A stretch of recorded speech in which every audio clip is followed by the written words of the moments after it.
I finally got it. Everything started to flow. I felt it in my gut. It was as though a light went on. It was a total aha moment. How do we know what we know? Scientists uncover facts. Nature imparts wisdom. Storytellers weave our shared narrative, while contemplatives seek inner knowing. All that we know is imbued with imagination, and our understanding is ever emerging. Welcome to Knowing, a podcast that explores the synthesis of knowledge, illuminating creativity and insight.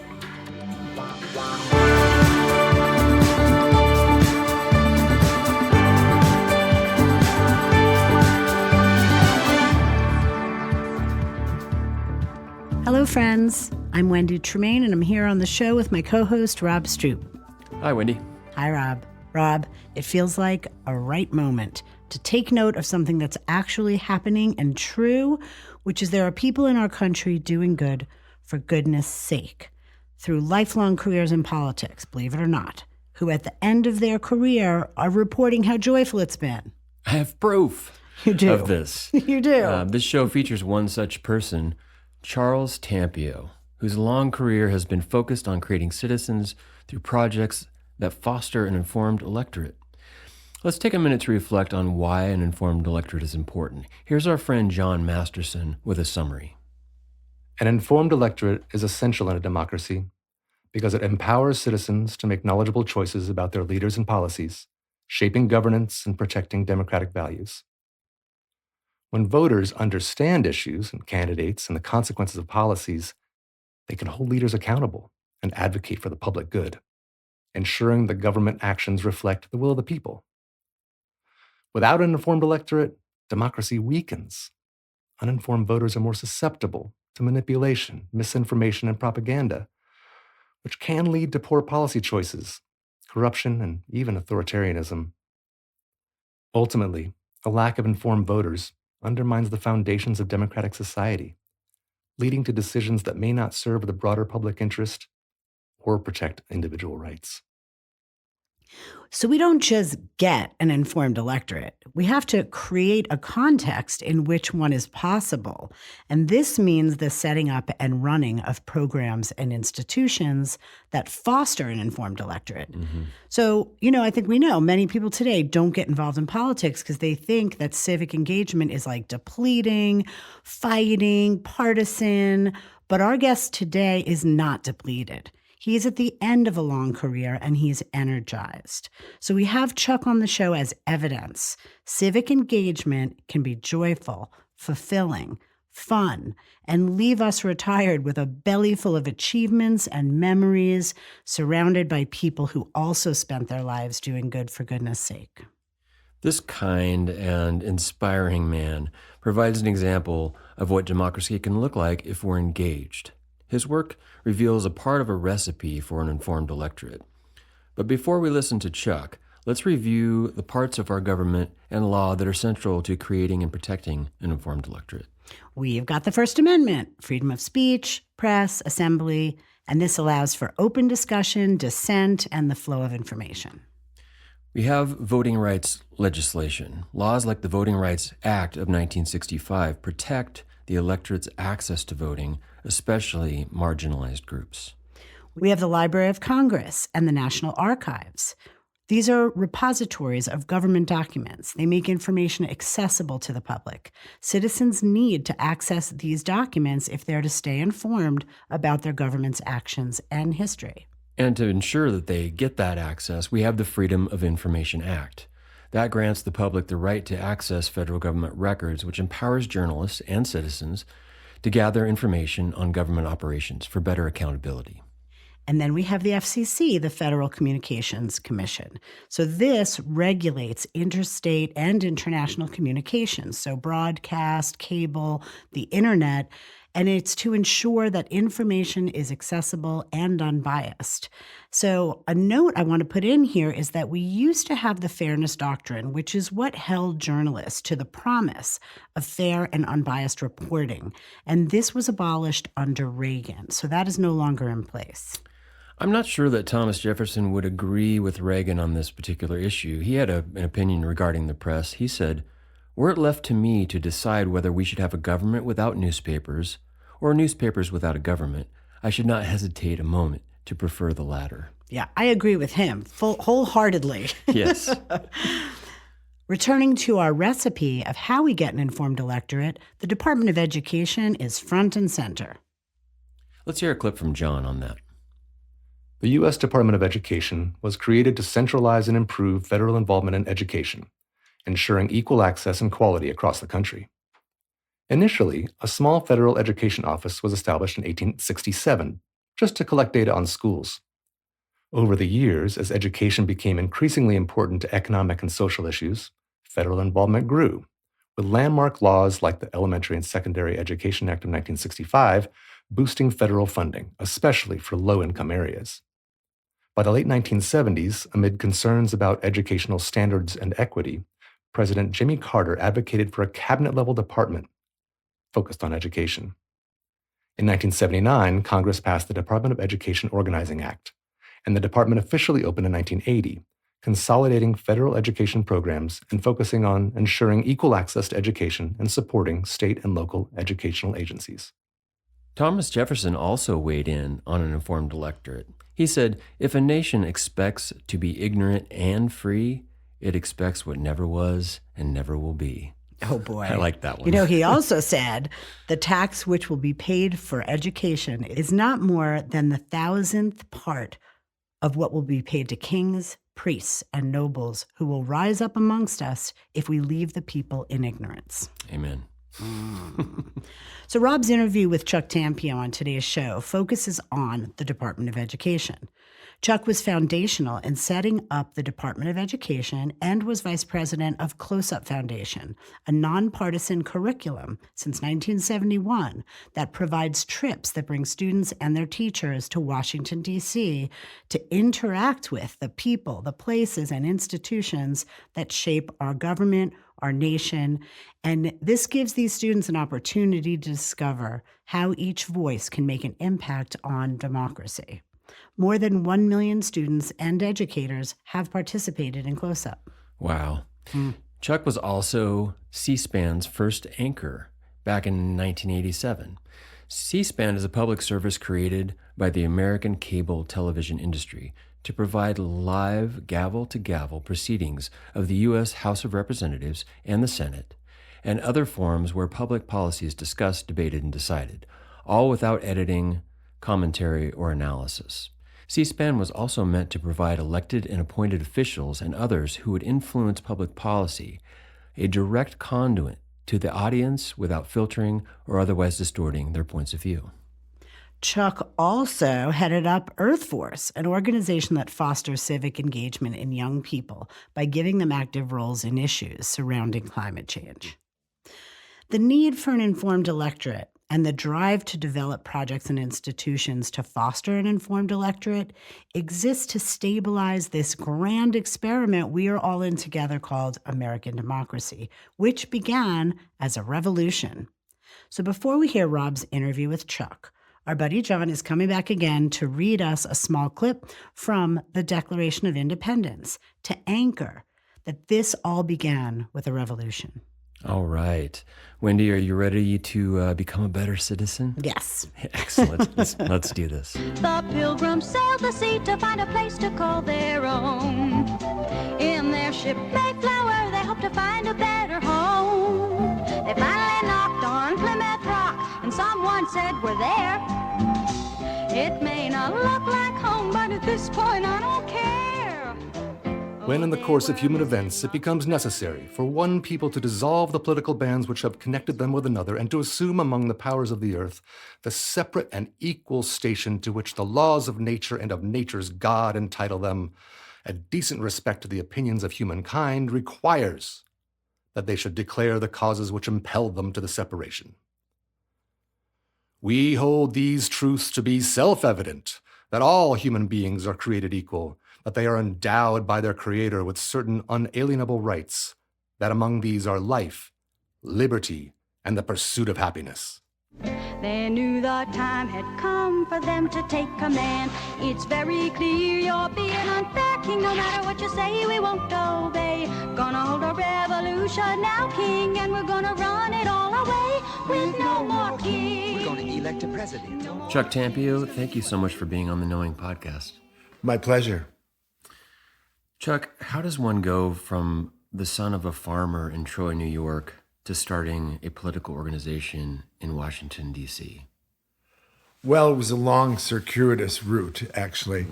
So timing, of course, is everything. And I heard in 1963, President Kennedy say, ask not what you can do for your country. And I thought he was speaking directly to me. Right.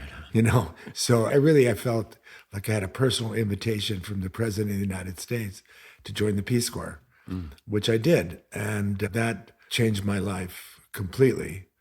I was assigned by the Peace Corps to teach in a junior college, which I did. I taught math and English and other subjects as needed. But I then started a nice secondary school for women because in my village in Malawi, most of the young people were able to finish high school with the boys. And the girls, their parents were reluctant to spend the school fees for the girls, which were $6 a year. Okay. So I started a nice secondary school for women with the promise that nobody would have to pay any tuition. So I raised the money to do that. So everything I learned about management, I learned in Malawi as the headmaster of that school. I had a staff, I had a budget, and I had no experience doing this whatsoever. I had no business doing this whatsoever. But I, just was flying by the seat of my pants. To place my experience in time, I was in Peace Corps training in 1963 when President Kennedy was shot. So, Okay, wow. What a time. I understood that there was some kind of writing contest. there was a writing contest sponsored by the Oddfellows, which would pick 2 students from every state to go to New York City for a week of study at the United Nations. So I won from New York State. And so there were basically 100 of us in New York for a week. And so then I became the international world authority about international affairs. And so that's what the teachers told me, at least. So then I wound up speaking at Kiwanis Club, the various civic organizations, and did radio interviews. So I became a public speaker when I was a teenager, and I became a disc jockey as well. So I was used to speaking in front of groups, which has helped me my whole life. So you're spinning spin and you were spinning records? There you go. So obviously, Kennedy impacted you. You responded to a call. You saw something was missing. Yes. What were the political events of the time that made you feel that the close-up organization was what America needed? When people talk about civic education and lament the fact that young people don't know anything about the separation of powers, the basic principles upon which this country was formed, this great experiment in democracy, one of the most bold projects in human history, we know so little about how it works as a country. Guess I got the idea right here at school. Felt like a fool when they called my name, talking about the government and how it's arranged, divided in 3 like a circus. Ring 1, executive, 2 is legislative, that's Congress. Ring 3, judiciary, see, it's kind of like my circus. And so when people lament the lack of civic education among young people, they talk about it as if there was once a golden age of civic education. That never was true. Right. We've always been bad at it, frankly. And despite the efforts of thousands of wonderful, wonderful teachers and writers and scholars, we've got lots of them, but we don't do a good job of paying attention. So much of what really happens in terms of advancing civic education knowledge, is performed by outside agencies. So the street law at Georgetown University, the Center for Civic Education, Close Up, there are a whole group of organizations that exist to support civic education in the schools because schools can't do it alone. Right. There's no money for research, et cetera. So these organizations, which are really wonderful, all working with the National Council for the Social Studies. There used to be civics taught in school, but I think now it's been replaced by tech and other things. Yeah. So these organizations are designed to fill a gap. Yes. Thomas Jefferson said that the purpose of public education is to create a public. And Jefferson said that the goal of education is to produce citizens. And today, a lot of that thought has been replaced by the purpose of education is to provide workers. Yeah. And there is a strong movement in this country to make colleges and universities vocational. Somebody once said that the purpose of a liberal arts education is to, when you get older and knock on your own door, there's somebody home. Was there resistance to this idea? What we had to convince people about is that this week in DC was really educational. Yeah. And we had a curriculum. Frankly, the kids and the teachers learned things through Close Up and through that week in Washington that they would never learn in civics class. Absolutely. I'm just a bill, yes, I'm only a bill, and I got as far as Capitol Hill. Well, now I'm stuck in committee, and I'll sit here and wait while a few key congressmen discuss and debate whether they should let me be a law. I hope and pray that they will, but today I am still just a bill. How many students went through the program each year? I was there for 25 years, and we had 250,000 under my direction. One of the things that I will tell you, Rob, that you might not know, we haven't talked about, is the fact that many wonderful teachers would recruit students and come on the program that helped them raise the money. We used to charter planes full of kids when charters were possible. What happened was that the teacher who would bring these students with them would get questions from the students that say, Mr. T, you're smarter than these guys that we've met. Why don't you run for Congress? And so then the kids, their students, became involved in their campaigns. And so now many members of Congress have gone through the Close Up program, including Tim Walz. Yeah. I was going to ask about Tim Walz. I understood that he came up with his students through Close Up, and that was the story that the students went, wait, you should be involved in this. And he responded. So he was a Mr. Chips kind of teacher and a coach. And so he brought students everywhere, so including 2 trips to China. So it was just natural for him to come on Close Up when that was available. Once he got elected to Congress, then when we brought students from Minnesota, he would invite them to his office and give them an in-person seminar on what it's like to be a member of Congress. Nice. And so he really was an extraordinary member of Congress, according to what Close Up is concerned with, which is members that are willing to meet with young people. Yeah, he's an educator at heart. He is. Yeah.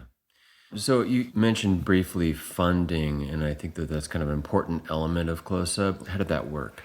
They started with 2 participants, the teacher and 1 low-income student, and then other students either paid the tuition or raised the money. So many teachers like Tim Walz help students raise money to come by having bake sales or all kinds of fundraising activities. So, we were looking for at least 10 students from every school, but some schools brought 20, some brought a whole class of about 30.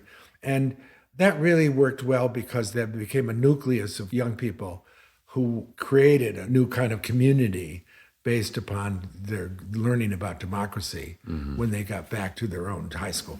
When I was in high school, I was involved in the music program, and every other year, the band would go compete and travel somewhere to compete. And we had to kind of do the fundraisers and earn the money. And that made us more invested. Do you feel like that was an important component, not just pay for the whole thing? Yes. A lot of students were fortunate enough that mom and dad could pay the way. Yeah. But many more had to participate in raising money in order to come. Right. And they had lots of fun activities, school fairs. It wasn't a lot of work. Actually, the fundraising became part of the whole experience. Right, right.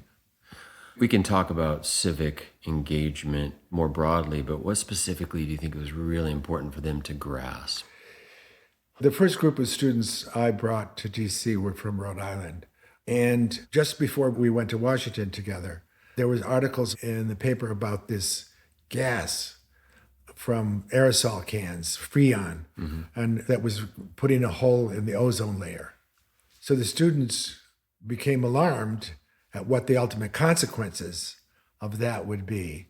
So when they went to Washington, they asked their senators and their congressmen, what are they doing to preserve the ozone layer? And then they learned about that they had to go through the FDA and you need a regulation. And so they learned about government by doing it.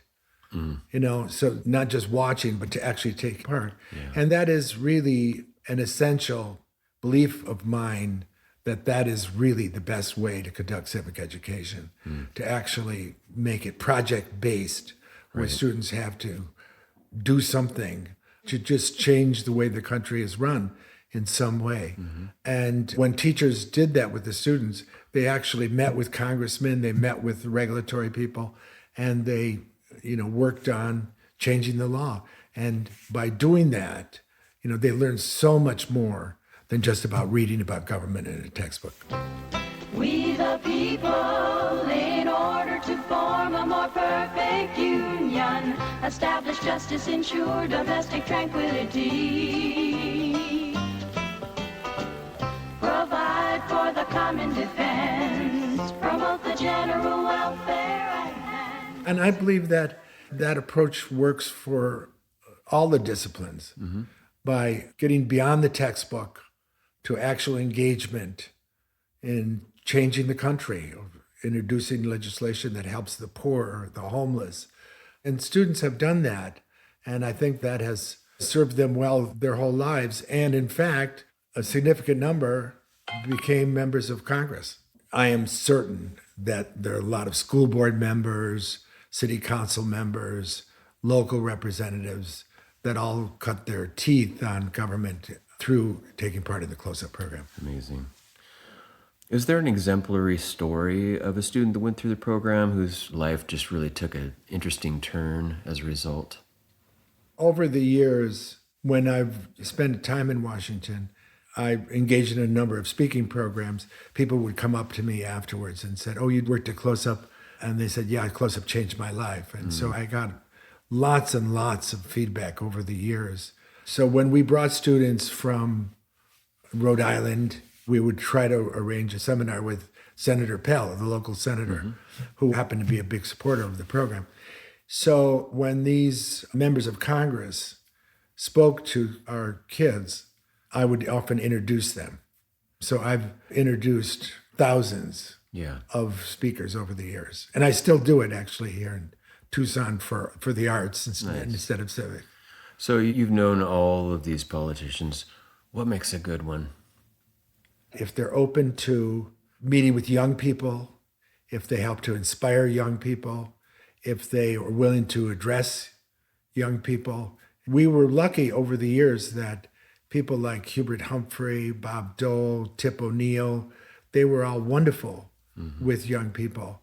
And the quality that I admired most is their ability to listen, especially if they really were interested in what young people are thinking and what their values are, and learning from those kinds of engagements. That, to me, was the criteria that I judge politicians by, is their relationship with young people. Okay. What makes a bad one? I guess, the opposite of that is not engaging with the young people, but there's lots of other reasons why people are bad politicians. Well, the job of a member of Congress is to meet with constituents. Yeah. And, of course, the member can't meet with them all. Right. And get their job done. Members of Congress are under tremendous pressure with respect to their schedules. And so they can't meet with every constituent that comes to DC from their state. We brought 30 or 40 at a time so that it was worth their while to meet with a larger group, where if we bought 2 or 3, some members would still do it, to meet with these young people. Especially young members of Congress are willing and have fun meeting with young people. Yeah. And actually, Dick Rumsfeld and Cheney, as young congressmen, met with kids all the time. They were very open to meeting with young people. Do you have a favorite politician? Maybe the one that you'd most enjoy having for dinner? Hubert Humphrey. Yeah. Yeah. You said this so quickly. Oh, yeah. Okay. Hubert Humphrey was just an extraordinary man, and he brought joy to any meeting. He was wonderful in every respect. After he died, I was, working with C-SPAN, and my first guest on a TV show I hosted was with Muriel Humphrey, and she was sensational as well. So they are really inspirational to me. Cool. Who would you most trust with the future of our nation? I would say this. In this huge country, we've got thousands, if not hundreds of thousands, of brilliant, talented, engaged, active people. And I look at this country and its population, I'm amazed at how many Americans are truly extraordinary in terms of their contributions to their society, to their community. And I wonder why we can't get more of these highly qualified people to run for office. And so I think the last few years, many of us have been disappointed by the quality of the choices that we make at the ballot box. And I think that there should be some way of engaging people of commitment to democracy, commitment to education, commitment to the values of this democracy. And I'm often puzzled why we don't get more highly qualified people. There certainly are a lot of them, and there are enough of them in this country, but somehow we make it difficult for them to make the choice to run for office. 4 years have passed, it's time again to stage the main event. Election day is drawing near, we'll pick our president. Republicans and Democrats hold national conventions.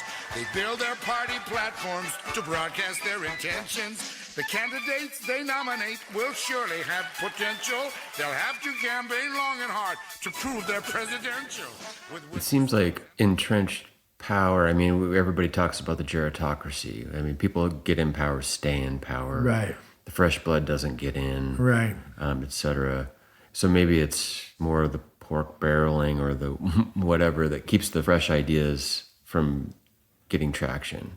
Well, one thing you have to realize is that the acquisition of a political seat in Congress or in the White House, whatever, is highly intoxicating for your ego.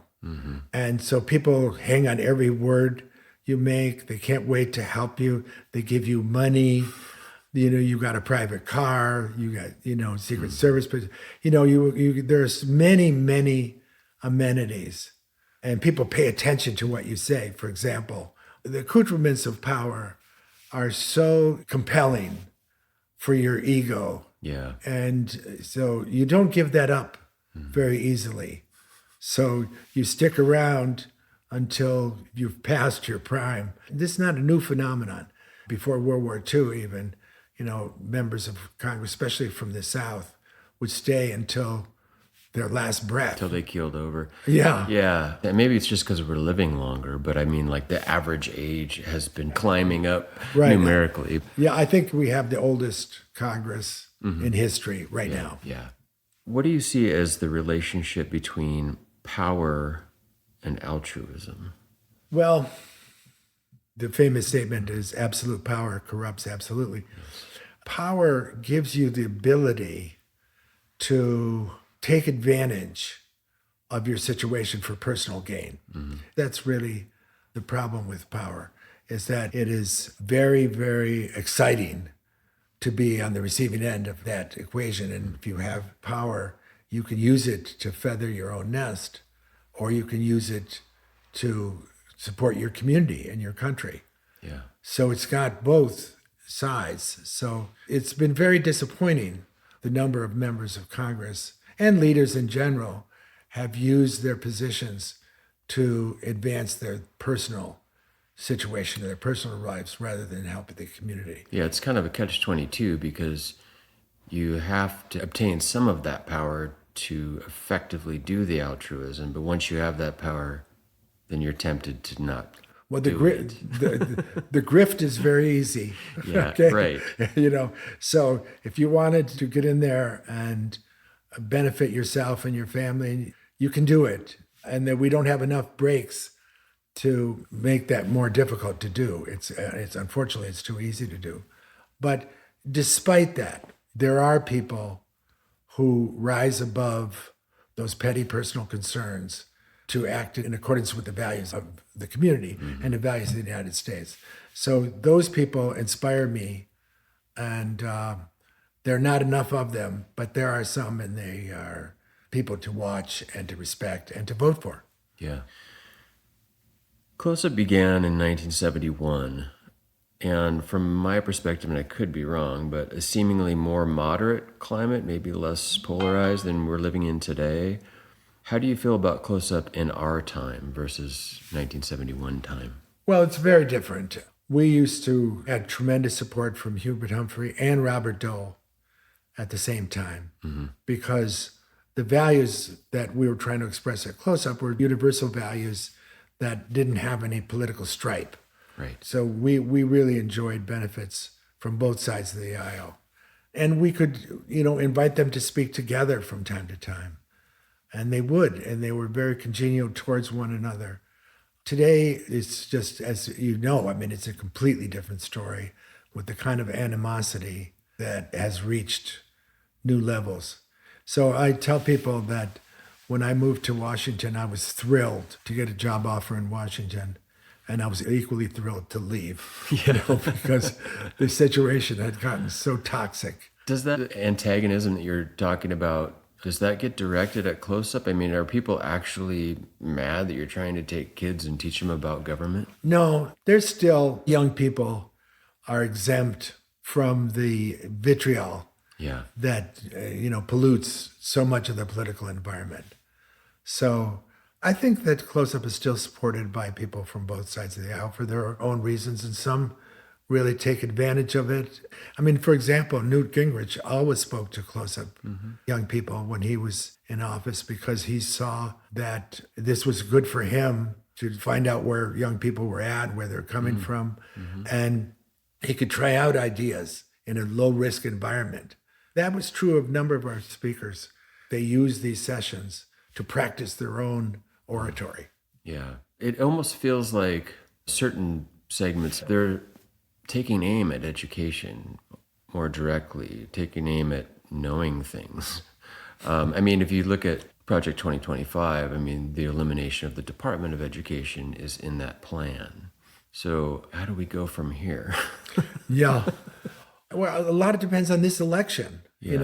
We say this every 4 years, but this is the most important election in history. But this time it seems more true than any other time. I agree. Are there other organizations that do a similar thing that Close-Up does in terms of fostering civic engagement? Yeah, there are a number of organizations like that. Before I left Washington, I spent 3 years as president of Earth Force, which engaged young people in environmental concerns and using civic engagement as part of the experience. So they're working to engage students and get them knowledgeable about the civic processes, but using concern for the environment as the tool to do that. Yeah. And so there have been dozens of wonderful organizations that we should do better at supporting. One that has played a very significant role in American history is the League of Women Voters. Oh, yeah. They've been a very strong voice, and people have forgotten already that League of Women Voters used to sponsor the debates. So they set the debates, they set the rules, the moderators, they set the whole standard. And for many, many years, they ran the debates and other programs to bring knowledge to their members, sending out leaflets before the election, helping people understand what's at stake. And in a nonpartisan way, they've been very effective. And women vote at a higher rate than men. Maybe they had something to do with that. Yes. Yeah, it could be. It could be. No, I know a lot of the people that are involved in the league, and they're wonderfully motivated to bring better voting habits. So you say that you're 18? Well, I'll tell you what that means. It's an opportunity for something new. You gotta do your civic duty, so go on and shake that booty down the street known as Voting Avenue. So when we talk about close-up, naturally we're talking about the ground bed to having an informed electorate. That's the point. Now, in 87 under Reagan, the fairness doctrine was abolished. What impact did that have on our ability to have an informed electorate? Education gets a lot of lip service, but not really a lot of support. And I was involved in the fight to create the Department of Education, and there was a great deal of resistance at that time. And things like our AID program, very, very unpopular. What does that stand for? An Agency for International Development. Okay. It's the organization that we use to support foreign aid. Oh. So people say, why are we giving them money when we could use the money here at home? Yeah. And they don't realize the strategic nature of a lot of this giving, and the fact that all of the things that we give away are made in America. Yeah. So it's a lot more complex, and complexity is not one of the things that we do well in this country. No, it's not. If the economy sucks, blame that guy. There you go. It's always very simple. And also, we're all in this together. So, help the other countries it's critical. Did the events of September 11th, 2001 impact our ability to have an informed electorate? Yes. In Europe, the memory of World War II is fresh still, where in America, a lot of the memory of World War II is forgotten. We've never had an invasion from another country attacking American soil until 9/11, and that was a tremendous shock to our system. And I think we're still reeling over the effects of that day, and we've become more afraid of political engagement in some ways. People are shot at rallies, and the American gatherings are no longer safe as they used to be. Going to school isn't safe. And school's not safe. This is a cataclysmic change in our orientation. Schools were the safest place. In my day, we used to hide under the desk for the nuclear. For the nuclear thing. Right. Right. I caught the tail end of that. Yeah. I want to ask you the same question about the events of January 6, 2020. How did that affect our ability to have an informed electorate? People sometimes ask me what my favorite holiday is in America, whether it's the 4th of July or, the creation of our country, or George Washington's birthday, the great president. But what I've often said that the most wonderful day in our calendar was January 6th every 4 years, where we were able to affect the peaceful transfer of power. In every society, in every government, it's been one of the goals to do that, unless you have a dictatorship where you refuse to transfer power. So the fact that this happened on my favorite day of the American calendar was just shocking to me and totally unacceptable.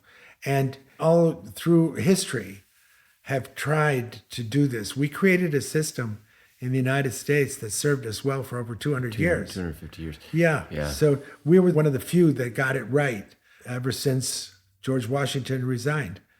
And so to have that day violated, to me, was really a sacrilege in political terms. Has there been fallout, directly to the close-up program? I mean, was it stunted by that day, security-wise? Yes, for sure. People were and are more reluctant to come to D.C. because we were victims in D.C. of national terrorism. We can no longer take for granted that the gatherings and the marches and everything will be conducted peacefully. Do you feel like the number of what I've heard termed low information voters is greater today than in the past? I don't think we've had a whole lot of high information voters. ever. Ever. We vote a lot on personality rather than philosophy. For example, I mean, I think that politicians today are running campaigns based upon media, the digital environment, which tend to reduce issues to their most simplistic level. So voters are voting against their own self-interest because they just don't understand what's at stake that's going to affect them. I grew up at first watching Walter Cronkite and then later Dan Rather. And it just seemed like all of America tuned into these figures that were disseminating information to us. And there was some agreement, like they were somewhere in the middle. How do you feel like the changing of the news media and the rise of social media is affecting the informed electorate and our ability for democracy to function? That's such a good question. And I think it's hugely significant. And yes, I mean, there was a time, certainly, when Walter Cronkite was the voice of American reason and was admired as a result of that, unlike probably any journalist in American history. But Walter said, you could take to the bank, right? So what's happened is that we've created a lot of new news sources that are based upon slanted and opinionated and partisan orientation. So why the news is so distorted on so many of these outlets is because that's the way we want it. Americans want to be reassured in their own opinions and not often want to be challenged or listen to alternative sources. So the news is slanted because that's the way we like it in America. Keeping an eye on the bureaucrats, verified sources, verified facts. Keeping an eye on the government, what it'll do for you. It's important to you, it's important to me. Talking about all our liberties, 'cause the free press isn't free. Well, okay. So is that a shift? I mean, because is it the technology that's driving that? Is it, the social media and the fact that we've decided that news can be entertainment? Because, I mean, it doesn't seem like during Walter Cronkite's time, the fundamentals of us have changed. Like, is it stuff changing around us, or is it us that's changed, or is it both? Yeah, well, this brings us to a whole nother topic, especially about the influence of television on American democracy in general. So television, has provided us, at one time, a sense at least that the news was not biased and could be trusted. And those days are gone. And we've got all these alternative news sources. So we've got smaller venues that are providing news based upon our own prejudices and our own opinions. We want our opinions to be validated, not challenged. Yeah, you just flip around until you find the one that says what you already think. That's right. Yeah. It's the one that supports what you already think. Yeah. For those considering what might be called selfless work, whether it's the Peace Corps or nonprofit or new institutions or getting involved in a political campaign, what's the fuel to your engine when personal gain or wealth or career advancement is removed from front and center? Can you describe the feeling of doing good for goodness sake? Well, that's a great question. In my retirement here, one of the volunteer activities I do is work with a charitable foundation where we give away money to nonprofit organizations. It's called the Leveler Foundation. So I've looked at, a whole variety of organizations in Tucson that exist to help battered women, orphan children, the indigent and the homeless.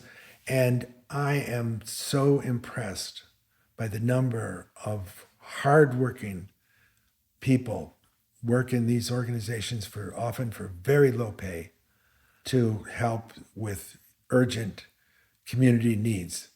And I'm inspired by them. There are lots of wonderful organizations. I'm delighted that I'm able to support them in some way through the work of this foundation. Our democracy is a promise of always moving towards a more perfect union.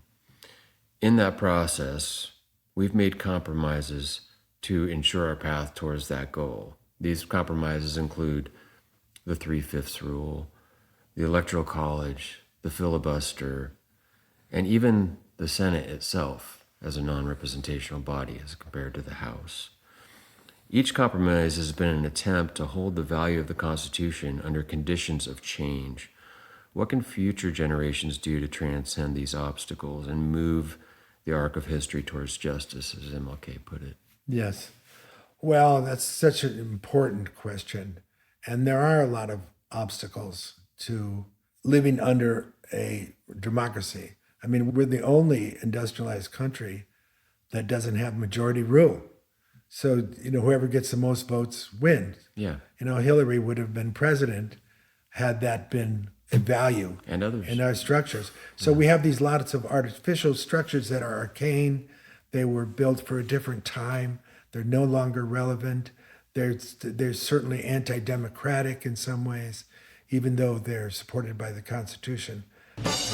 When you pull down on my levers for the person of your choice, you're also choosing state electors who will have the final voice.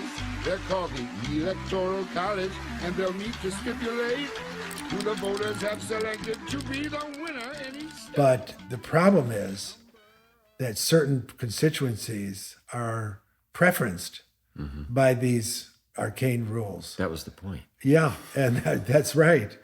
And so their power is entrenched. People don't give up power.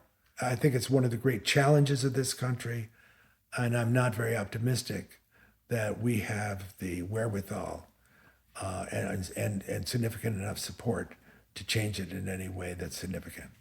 Yeah, at least in the immediate term. I mean, out of that list I just gave you, obviously the 3/5 rule went away with the abolishment of slavery. Yeah. But the rest of them are still hanging on. Yeah. We still got the Electoral College, the filibuster. I mean, I don't imagine us abolishing the Senate anytime soon, but I could see us getting rid of the Electoral College or the filibuster potentially at some point. Does it seem insurmountable? Those who are advantaged by it are not going to give it up. So I think it's something we're going to have to live with. I would love to imagine a day when it could change, but it probably would take a really, really inspirational leader. The irony is that you need to get rid of the filibuster to get rid of the filibuster. Yes, that's right. That's right. Okay, Chuck, for the sake of this conversation, I'm not 52, I'm 22. And I'm determined to get involved in politics and make a difference in the world. And I have the rare opportunity to speak with you, a veteran in this field, and ask your best advice. What is that advice? Well, my advice to young people is to start locally. There are things in their own community that they can better. And so I would say get involved in a charitable organization, get involved in your local school committee. That's a wonderful place to start a career of civic engagement. And you don't look to Washington. Look to your community, look to your city, look to your town, and see problems that should be changed or addressed, and find ways of meeting people that share your concern and work together to improve your own communities. And that's a great place to start. No one part can be more powerful than any other is. Each controls the other, you see, and that's what we call checks and balances. The American experiment in democracy, creating checks and balances, creating the very experimental position of president, which is not the same as king. The experiment is still noble. It's still concerned with American ideals, and it is still to be admired, and we are blessed as a country to live under this set of rules. I would encourage people not to give up, not to be disappointed, but to work to improve our leadership, to improve the quality of our communities. And I think that there is still lots of room for thinking beyond yourself to improve this great experiment in democracy that we're blessed to live under as Americans. Nice. Chuck Tampio, thank you so much for being on the Knowing Podcast. I really appreciate it. My pleasure.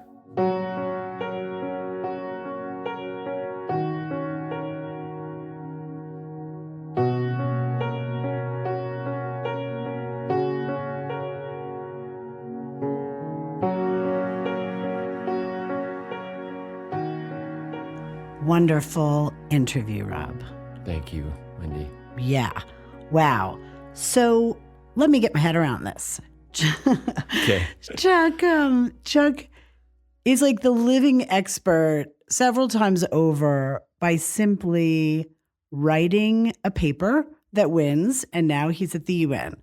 Yeah. And then saying yes to the Peace Corps because it feels like that's the way to serve. And he's running a school and then writing policy. And he's an expert again in 2 seconds flat. And of course, his career unfolded so beautifully, the first anchor of C-SPAN, because he was listening. He said yes. Yeah, son of a farmer.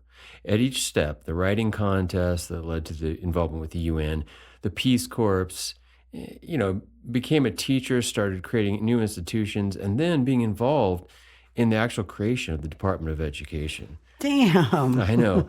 This is what it looks like to be home when you're called. Right, to be home. So what is being home? I think you hear that in Chuck too. Being home is along the way he knew his value system. Right. And he was home in his value system. And then when he was called and he stood up to do it, what did he bring forward? That value system. Mm-hmm. Yeah. Wowza. So I got a funny story to tell. Yeah. When I first came to meet Chuck, I was having dinner with Chuck at a kitchen table, and Chuck's telling me the story that he shared in the interview about Tim Walz and his students coming through close-up. And the kids were like, Mr. Walz, you're smarter than everybody. You should be a politician. And he answered the call and he's like, okay. And he signs up for politics. And as soon as Chuck shared that story, I look up and it's the Democratic Convention and Tim Walz refers to the same story. That's great. Yeah. That's a perfect example of what I found when I met Chuck, his nonchalance, his absolute lack of pretension. He talks about these massive endeavors that he took on. And the person that Chuck is makes you redraft in your mind about people in politics. You think of the egoism and the accolades, the power. Power hungry, yeah. Chuck answers these questions where he could be taking credit for all the stuff, but he's always deflecting it to all these wonderful, smart people around him. Yeah. I mean, talking to Chuck, you think like, gosh, I must have been asleep at the wheel. All these wonderful people are just passing me by and I'm not noticing them. He notices them. Yeah. At the beginning, I loved when he referenced Kennedy, asked not what your country can do for you, that he was speaking directly to him. And you know what, Wendy? That's because he was listening. He was listening. And really, for all of us, for you and I, Rob, for everyone listening, something is probably being said to us right now. Mm-hmm. And we're just not listening. And if you're at home, like we were saying, and you know what your values are, you'll hear it if you let it in. Like maybe we just need to listen a little harder. Yeah. Yeah. And we can do so knowing that, hey, guys, the water's fine. Get in. Yeah. And you can look back on it the way Chuck is able to do now with a heart that's full and knowing that he made a difference. What an example. Well, I am really excited about something new. Oh, yeah? Yeah. So our next show, December, we're going to be doing something new. We're debuting an episode of a brand new podcast produced by my co-host on Knowing, Rob Stroop, and it's called Snowflake. Yes. So let me tell them a little about Snowflake. So it's a show that reflects a view of the world through the lens of a sensitive man. Yeah, that's Rob. I can tell you, he is definitely the right guy for this job. It's a beautiful show. And, given the confusing time we're living in where masculinity is being kind of redefined and there's confusion, I think it's really important that we have soft men, so to speak, modeling what that looks like. Thank you, Wendy. I really appreciate that. In this first episode, I explore the military. Wow. I know. It's a behemoth topic, but what I'm really interested in is the motivating factors for people who join. And so to this end, I interviewed two locals.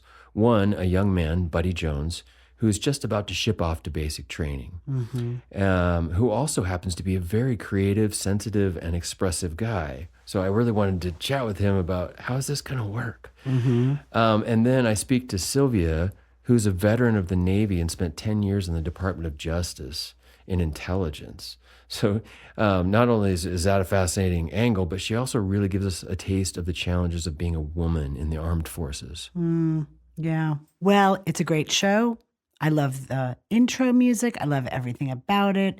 And I know Sylvia and Buddy, and they're fantastic interviews. Thank you. Yeah. To bring this to a close, let's remember Chuck's favorite day. January 6th. I was shocked when you asked people their favorite holiday.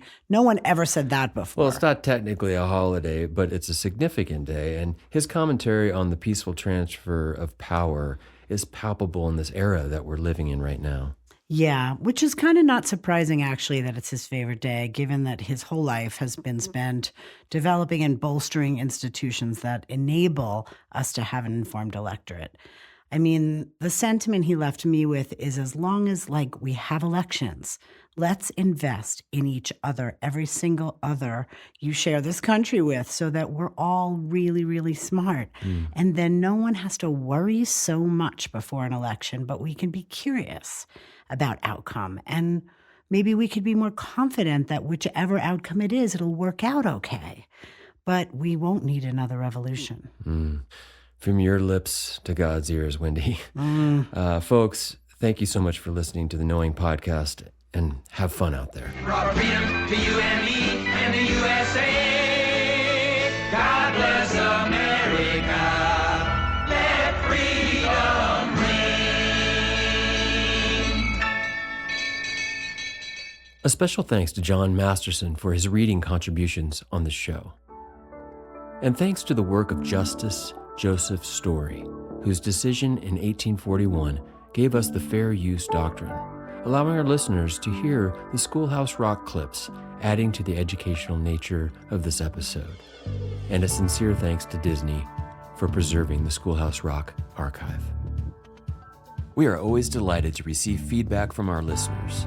Email knowingpodcast@gmail.com and stay connected on Substack. Knowing is written, produced, and hosted by Wendy Tremaine and myself, Rob Stroop. Original music and sound design also by Rob Stroop. Recorded and produced at Taproot Studio, Truth or Consequences, New Mexico. Knowing is a production of Chapter 24 Media. Thanks for listening.